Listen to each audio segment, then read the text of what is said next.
মধ্যপ্রাচ্যে মার্কিন সামরিক ঘাঁটিতে হামলা শুরু হয়েছে। ইরানে পরমাণু স্থাপনায় বোমা নিক্ষেপের পর সোমবার সিরিয়ায় যুক্তরাষ্ট্রের সামরিক ঘাঁটিতে মর্টার হামলার ঘটনা ঘটেছে। এর আগে মধ্যপ্রাচ্যে মার্কিন সামরিক ঘাঁটিতে হামলা হতে পারে বলে হুঁশিয়ার করে দিয়েছিল ইরান। অবশেষে ইরানের সঙ্গে যুদ্ধে পিছু হটতে যাচ্ছে নেতানিয়াহুর দেশ ইসরায়েল। গাজায় বর্বরোচিত হামলার পর কোনো পাল্টা হামলার মুখে না পড়লেও ইরানে হামলা করে ভয়াবহ বিপদে পড়েছে তেল আবিব। নিজেদের ছোট্ট ভূমিতে ইরানের তীব্র হামলা তারা বেশি দিন সইতে পারবে না বলে আগেই আশঙ্কা করেছিলেন বিশ্লেষকরা। ঘটনাও ঠিক সেদিকেই যাচ্ছে। ইরানের সঙ্গে যুদ্ধ থামাতে চাইছেন নেতানিয়াহু। এজন্য ইতোমধ্যে ইরানকে গোপন বার্তা পাঠিয়েছে দেশটি।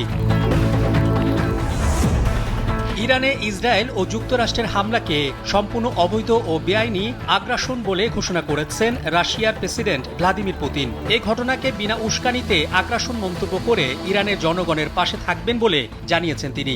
সোমবার মস্কোতে ইরানের পররাষ্ট্রমন্ত্রী আব্বাস আরাকচির সঙ্গে বৈঠকে এই মন্তব্য করেন রুশ প্রেসিডেন্ট। ইরানে হামলাকে রাশিয়া অবৈধ ঘোষণার পরপরই তুরস্কের প্রেসিডেন্ট রিসেপ তাইয়েপ এরদোয়ান জ্বলে উঠেছেন। ইরানের সার্বভৌমত্বের ওপর কোনো হামলা সহ্য করা হবে না বলে সাফ জানিয়ে দিয়েছেন তিনি। যুক্তরাষ্ট্র বোমা নিক্ষেপের পর এবার কপাল খুলতে পারে ইরানের। চীন, রাশিয়া ও পাকিস্তানের মতো পরমাণু শক্তিধর দেশ ইরানকে সহায়তা করতে পারে। এমনকি এসব দেশের কেউ কেউ ইরানকে সরাসরি পরমাণু অস্ত্র সরবরাহে প্রস্তুত রয়েছে বলে মন্তব্য করেছেন রাশিয়ার সাবেক প্রেসিডেন্ট এবং নিরাপত্তা কাউন্সিলের উপপ্রধান Dmitry Medvedev.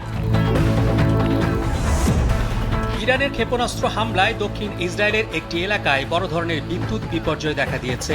Times of Israel জানিয়েছে, ইসরায়েলের ইলেকট্রিক কর্পোরেশন আইইসি নিশ্চিত করেছে একটি কৌশলগত অবকাঠামো স্থাপনার কাছে ক্ষেপণাস্ত্র আঘাত এনেছে এবং এর ফলে ওই অঞ্চলের একাধিক